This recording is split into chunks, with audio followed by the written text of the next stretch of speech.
आज संपदा केदारची पहिली रात्र होती. सकाळपासूनच घरातल्या पोरांची कुजबूज सुरू होती. वरती 2 खोल्या रिकाम्याच होत्या.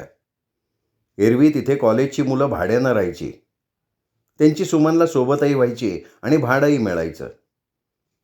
लग्नासाठी म्हणून सुमननी त्या खोल्या रिकाम्या करून घेतल्या होत्या. घरातल्या मोठ्यांना आणि नवीन जोडप्याला उगाच संकोचल्यासारखं व्हायला नको म्हणून आणायसे वरती खोल्या होत्या. त्यातलीच एक अलग सलग म्हणून खोली पहिल्या रात्रीसाठी सजवायचं ठरवून टाकलं. घरातली सगळी मुलं, रवी, सोनाली, मनाली, विनू, सारिका, केदारचे 2 मित्र, विवेक, प्रशांत, त्यांच्यात खेळीमेळीनं सामील झालेले होते. निव्वळ गुलाबाच्या फुलांनी सगळ्यांनी मिळून खोली भन्नाट सजवली होती. मीनूला यात सामील करून घेतलं नव्हतं, कारण तिला वर खाली करणं जमलं नसतं. पण तिचं सगळं लक्ष या लोकांच्या मस्तीकडेच लागलेलं होतं. खोली फुलांनी सजवून झाल्यावर विवेकने एका पॉलिथिन बॅगमधनं 2-3 फुग्यांची पाकिटं काढली. फुगे बघून सगळे पोट धरून हसायला लागले. मनाली, सोनाली, सारिकाला काही कळलं नव्हतं. त्या वेड्यासारख्या यांच्या तोंडाकडे बघत होत्या. अरे वा जीजू, आप तो बडे बदमाश हो. रवी हसत म्हणाला. बिचाऱ्या पोरी साशंक नजरेनं या सगळ्यांकडे बघत होत्या. सगळ्यांनी ते फुगे फुगवले, गादीवर व्यवस्थित पसरवले आणि त्यावर चादर चहूबाजूनी घट्ट दाबून घातली. ते बघून पोरींच्या हसण्याला पारावार राहिला नव्हता. सारिकाला मात्र खूप लाजल्यासारखं झालं होतं. कुठे बघू कुठे नाही असं तिला झालं होतं. रात्रीचे त्यांचे सगळे सोपस्कार झाल्यानंतर, भावाकडून पैसे उकळल्यानंतर सगळी मंडळी त्या दोघांना खोलीत सोडून खाली आली. थंडी खूप पडली होती. घरातली मोठी मंडळी सोडली तर कोणालाही झोप येत नव्हती. अंगणात मस्त शेकोटी पेटवून सगळे त्याच्या भोवती बसले होते. गाण्याच्या भेंड्या चालल्या होत्या. घरातले मोठे सुद्धा मुलांचा उत्साह बघून त्यात सामील झालेले होते. थंडीमुळे कुडकुडल्यासारखं होत होतं. तोंडातनं नीट आवाजही निघत नव्हता, पण तरीही गाण्याच्या भेंड्यांनी गती पकडली होती. खूप रंगात आल्या होत्या भेंड्या आणि सगळेही. इतक्यात विनूला आठवलं की शिरीचे काही स्वेटर्स आणि टोप्या वरच्या गच्चीत उन्हामध्ये कडक वाळण्यासाठी ठेवलेले आहेत. ते जर सकाळी परत आणले तर दव पडून ओले झालेले असतील, म्हणून ती लगेच गच्चीवर जायला निघाली. ती वर गच्चीत गेली तेव्हा तिथे दाट काळोख होता.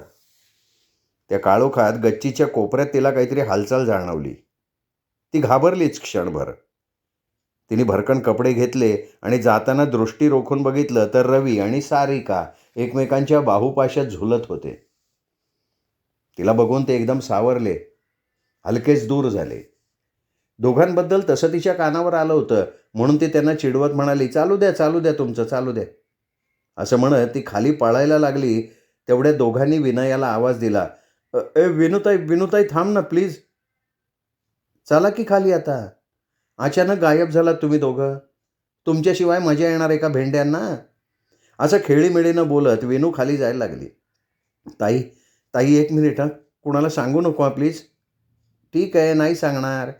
पण अजून तुम्ही इथे थांबलात ना तर मला सांगायची गरजच नाही पडणार. ठीक आहे ताई. हे बघा, आधी कोणीतरी एक जण चला माझ्याबरोबर खाली. सारिका, तू चल माझ्याबरोबर.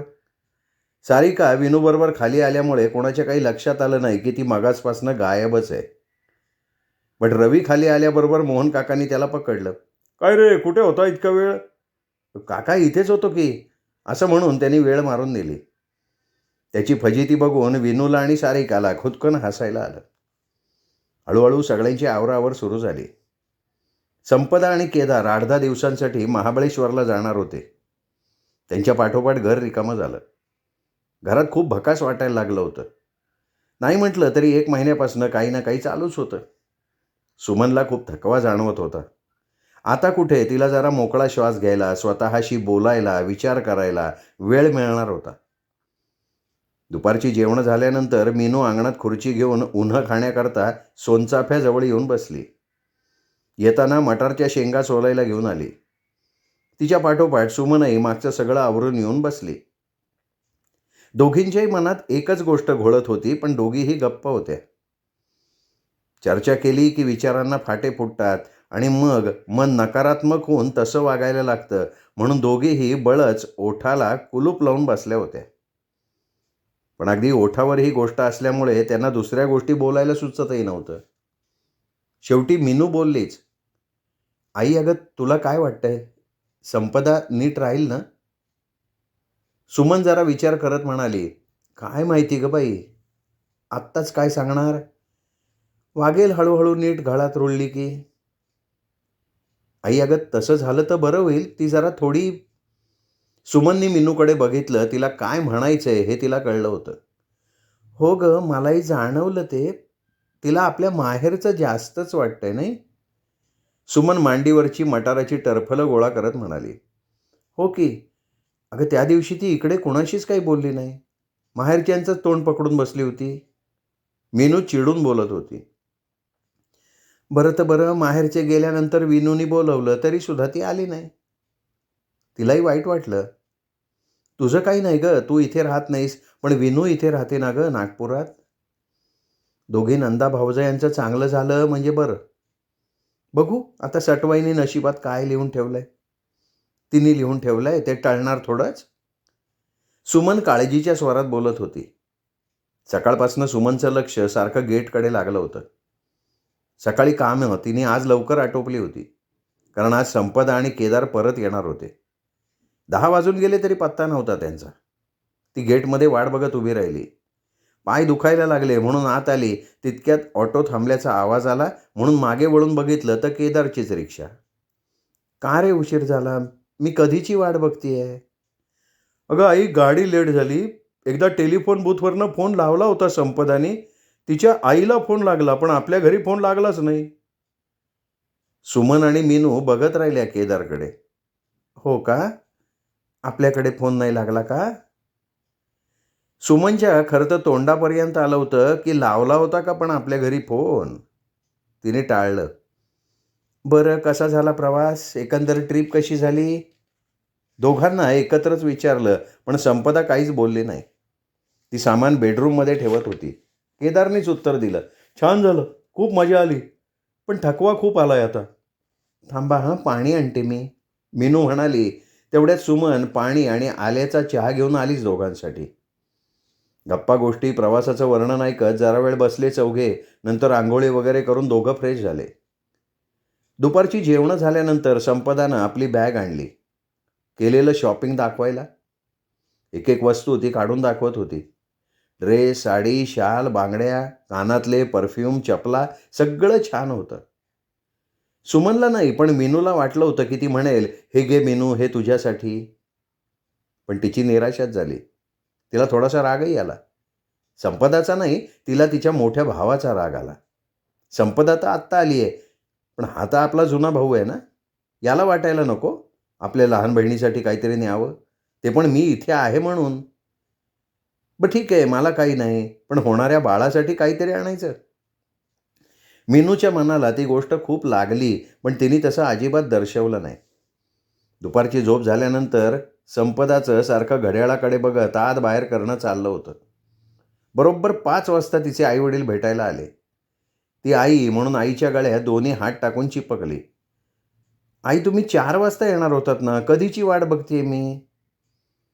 तिचं बोलणं ऐकून सुमन तिच्याकडे बघत राहिली. म्हणजे हिला माहिती होतं येणार आहेत ते.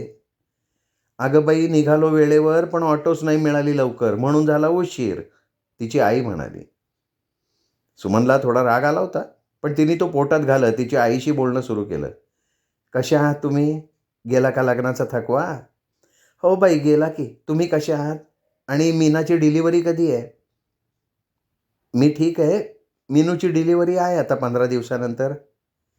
थोडा वेळ गप्पा झाल्यानंतर मधूनच संपदा तिच्या आईबाबांना आपल्या बेडरूममध्ये शॉपिंग दाखवायला घेऊन गेली. सुमन त्यांच्यासाठी काहीतरी खायला आणि चहा करायला उठली. नाही नाही, काही करू नका सुमनताई तुम्ही, आम्ही आत्ता खाऊनच आलो आहे. अहो नाही, करते. थोडा सांजा करते. बरं तुम्ही चहा घेणार का कॉफी? बरं थोडाच करा आणि चहा चालेल अहो. सुमन स्वयंपाकघरात गेली. मीनू हॉलमध्ये दिवाणावर बसली होती. संपदा तिच्या आईला केलेलं शॉपिंग दाखवत होती. दाखवता दाखवता हळूच ती आईला म्हणाली, आई हे घे, तुझ्यासाठी न शाल आणली आहे. अरे वा, छान आहे की शाल. तिची आई उघडून बघायला लागली. आई अगं हळू बोल, ठेवून दे, दाखवू नको कोणाला. तिच्या आईला कळायचे ते कळलं. त्यांनी पटकन ती शाल एका पिशवीत घालून ठेवली. त्या मायलेकींचं संभाषण मीनूच्या कानावर पडलं. आधीच तिला तसा राग आला होता. पण जाऊ दे, नाही आणलं तर नाही आणलं म्हणून तिने सोडून दिलं होतं. पण हे ऐकल्यावर तिचा भडका उडाला होता. ती लगेच सुमनला सांगायला गेली. सुमनचं डोकं भणभणायला लागलं. आपण हिला आपल्या मुलीसारखी समजतोय, पण ही तर चांगली कारस्थानी आहे. तिला कळेना की ही मुलगी असं का वागत असेल. बेडरूममधनं तिचे आई बाबा हॉलमध्ये येऊन बसले. सुमननी त्यांना खायला दिलं, चहा दिला. सुमन तिच्या आईकडे एकटक बघत होती. किती पाताळयंत्री आहे ही बाई. हिची मुलगी चुकीचं वागतीये आणि ही तिला पाठिंबा देतीये. सुमनच्या मनात काही बाई विचार येत होते. ती विचार करत होती की आपण आपल्या मुलींमध्ये आणि हिच्यात भेदभाव करायचा नाही असं ठरवलं होतं, पण हिने तर आत्तापासून तिच्या आईत आणि माझ्यात भेदभाव करायला सुरुवात केली. सुमनचं मन खूप खट्टू झालं होतं. जाताना तिची आई संपदाला म्हणाली, अगं संपदा, माझी पिशवी राहिली का गं आतमध्ये? मी सोबत आणली होती बघ ती. तिने लगेच आतनं पिशवी आणली, आईच्या हातात ठेवली. सुमन दोघ्या मायलेकींचं नाटक बघत होती, कारण येताना तिची आई कुठलीही पिशवी घेऊन आली नव्हती हे सुमननी पाहिलं होतं. तिचे आईवडील गेल्यानंतर केदार बाहेर मित्रांना भेटायला गेला होता. तो घरात अक्षरशः सुटकी शांतता.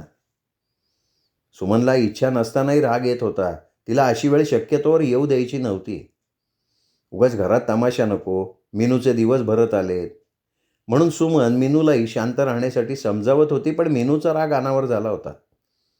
आत्ताच हे दादाच्या कानावर घालायला हवं, नाही तर उशीर होईल आणि मग गोष्टी हाताबाहेर जातील असं तिला वाटत होतं. रात्रीचं जेवण झाल्यानंतर मीनू केदारला काहीतरी बहाणा करून गच्चीत घेऊन गेली. तिथे गेल्यावर मीनू एकटक केदारकडे बघत होती. चेहऱ्यावर हलकासा राग होता, डोळे पाणावले होते. तो तिच्याकडे मिस्किलपणे हसत बघत होता. कपाळावर आठ्या आणत त्याने मीनूला विचारलं, काय झालं मीनू? दादा दादा तुला माहिती होतं वहिनीने तिच्या आईसाठी शाल आणली आहे ते? काय? आणि तुला कसं कळलं ते? मी कानाने ऐकलंय, डोळ्यांनी बघितलं सुद्धा आहे. तिला माहिती नाही आहे त्यातलं काही, कारण मी हॉलमध्ये बसले होते आणि तिथनं मी ऐकलंय. अगं पण माझं कसं लक्षात नाही? तू बाहेर बोलत होतास फाटकापाशी सुरेशशी. हो का? बरं. तो अचंबितच झाला होता. मला नाही माहिती गं तिने तिच्या आईसाठी कधी शाल घेतली. अरे माझ्यासाठी काही नाही आणलं तर नाही, पण आईसाठी तरी काही आणावं असं नाही का वाटलं तुम्हाला? कमीत कमी मग तिच्या आईसाठी आणलं म्हणून तरी आपल्या आईसाठी आणायचं. हे बघ शपथ सांगतो मीनू, मी शॉपिंगकडे लक्षच दिलं नाही तेवढं. मला काही कौतुकच नाही वाटलं गं त्यात. पण तिने तिच्या आईसाठी घेतलं होतं तर आपल्या आईसाठी घ्यायला हवं होतं हे मात्र खरं आहे. त्याचंही डोकं सरकलं होतं. काय करावं काय बोलावं त्याला कळत नव्हतं. केदार पुरता पेचात पडलेला होता. झुंजूमुंजू व्हायला आलं होतं. थंडीचा बोचरेपणा जरा कमी झाला होता. सुमनची सकाळची झाडलोट रांगोळी झाली होती. मीनू केदार उठलेले बघून तिने चहाचं आधण गॅसवर ठेवलं. संपदा सकाळी लवकर सगळ्यांबरोबर उठतच नसे, कारण ती तसाही चहा घेत नव्हती. शिवाय तिच्या बहिणीने तिला सांगितलं होतं म्हणे 1.25 महिना तरी काही काम करायचं नाही. सकाळच्या स्वयंपाकाची गडबड चालली होती. केदारला ऑफिसला जायचं होतं. मीनूने तिला मेथीची भाजी चिरून दिली होती. सुमननं भाजीला फोडणी घातली आणि पोळ्या करायला घेतल्या. मीनूचं हलकं फुलकं कोशिंबीर वगैरे करायचं काम चाललं होतं. संपदा आज आणखीनच उशिरा उठली होती. ती उठल्याचं जाणवलंही नव्हतं. स्वतःचं आवरून झाल्यावर तिने आपली बेडरूम आवरायला घेतली. केदार शांतच होता. दोघंही आपापली कामं निमूटपणे करत होते. केदार तयार झाला. आई माझा टिफिन भरला का? हो भरला. हा घे. सुमनने त्याच्या हातात टिफिन दिला. देवाला नमस्कार करून तो जायला निघाला. संपदा आतच होती. गाडीला किक मारल्यावर आई येतो म्हणताना त्यांनी आत पाहिलं, पण ती काही दिसली नाही. दिवसभर संपदा कामापुरतं जुजबी बोलली. सुमननंही लक्ष नाही दिलं. तिला सारखं वाटत होतं पोरीबाळीची जात आहे, आपण तिला राग दाखवणं बरोबर नाही. शिवाय ती सासरी आली आहे आपल्या आईवडिलांना सोडून. पण परत सुमनचं मन पलटी खात होतं. पोरीबाळीची जात आहे असं आपण समजतो, तर तिला हे कसं समजलं की साचरच्यांसाठी काही न आणता आपल्या आईसाठी चोरून शाल आणायची? तेही नवऱ्याच्या नकळत. बरं तिला तिच्या आईने ही साथ दिली. मुलीचं वागणं आईला खटकलं असतं तर त्यांनी संपदाला हटकलं नसतं का?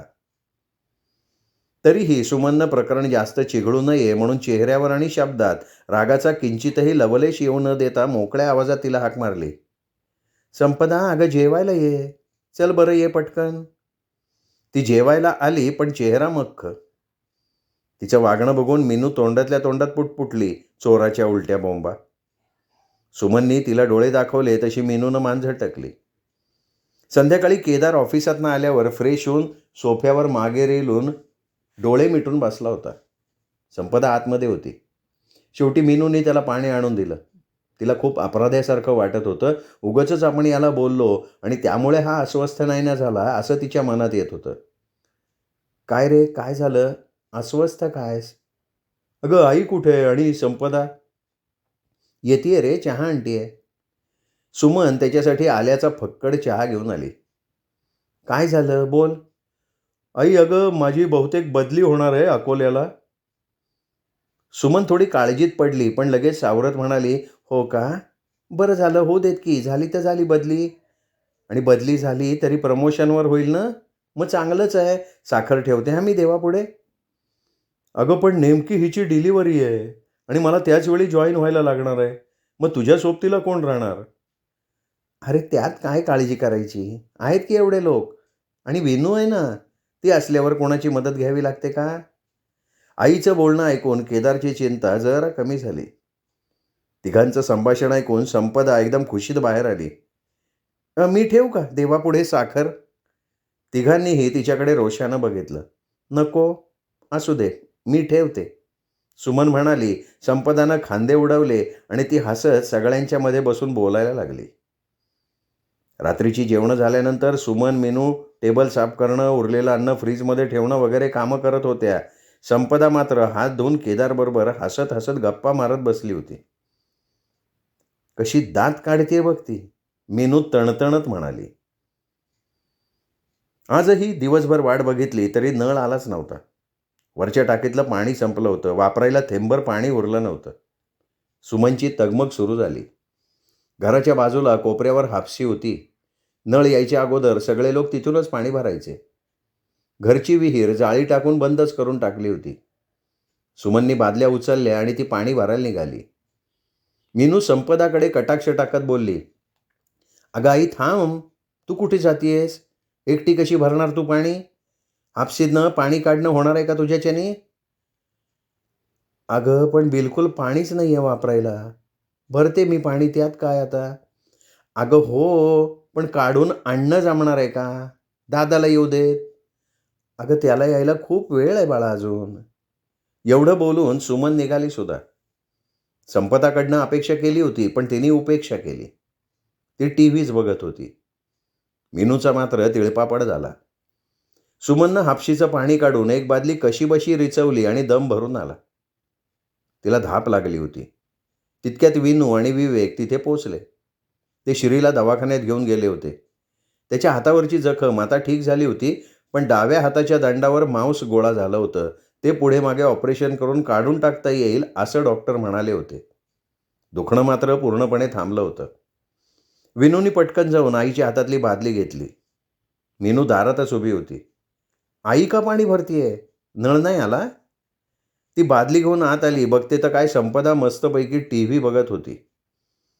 इथे एवढा गोंधळ चाललाय आणि हिला काहीच फरक पडलेला नाही हे बघून विनू आणि विवेक आश्चर्यचकित झाले. ती मुद्दामून मीनूवर ओरडली, आईला कशाला पाणी भरायला पाठवलंस? माहिती आहे ना आईला बादल्या उचलला की त्रास होतो ते. अगं मी म्हटलं तिला, पण घरातलं सगळं पाणी संपलं. नळच नाही आलेला 2 दिवसांपासनं. मग आई तू का गेली एकटी? संपदाला घेऊन जायचं ना बरोबर. तिथे कोणी एकटं भरतंय का पाणी? सगळ्या काकू आपापल्या सुनांना घेऊन आल्यात आणि संपदाची ओळख झाली असती ना या निमित्तानं त्यांच्याशी. सुमनला आवडलं नव्हतं विनूचं बोलणं, कारण ती तमाशाला घाबरत होती. तिने विनूकडे थोडं रोखून बघितलं पण विनूने तिच्याकडे लक्षच दिलं नाही. अगं संपदाला नाही कळत, ती लहान आहे, आपण सांगायचं ना तिला. आणि पाणी काय, पाणी सगळ्यांना लागतं का नाही वापरायला? विनू बोलता बोलता संपदाकडे बघत होती. संपदानं काही न बोलता अंगणातली पाण्यानं भरलेली बादली बाथरूममध्ये आणून ठेवली. सुमनने मग विनूकडे बघून भुवया उडवल्या. चौघही गालातल्या गालात हसायला लागले. बरोबर केदार ऑफिसमधनं यायच्या वेळी संपदा गच्चीवर जाऊन रडत बसली. केदार आल्यावर त्याला संपदा दिसली नाही. गच्चीत असावी म्हणून त्यांनी तिला हाक मारली, पण तिने उत्तर दिलं नाही. त्यांनी वरती जाऊन बघितलं तर ती रडत होती. विचारल्यावर तिने सांगितलं, आईंनी मला हापसीचं पाणी भरायला सांगितलं. अगं मग तू एकटीने कशाला भरलं? आपण दोघांनी भरलं असतं ना. दोघांनी भरलं असतं असं म्हटल्यामुळे तिचं डोकं आणखीन भडकलं. मला आत्ताच्या आत्ता आईकडे जायचं आहे. आत्ता? आत्ता कसं शक्य आहे? मी दमलोय. आज ऑफिसमध्ये खूप काम होतं मला उद्या सुट्टी आहे. उद्या आपण जाऊ शकतो. तिला तो जबरदस्तीनं खाली घेऊन आला. आई, अगं हिला कशाला पाणी भरायला लावलं? मी आल्यावर भरलं असतं ना पाणी. काय म्हणतोयस? कोणी भरलं पाणी? जवळपास ओरडत सुमन बोलली. केदार एकदम दचकला. मामला त्याच्या लक्षात आलेला होता. श्रोते हो, तुम्ही ऐकत होतात अलका मोकाशी लिखित गुंतवळ या कादंबरीचा 5वा भाग.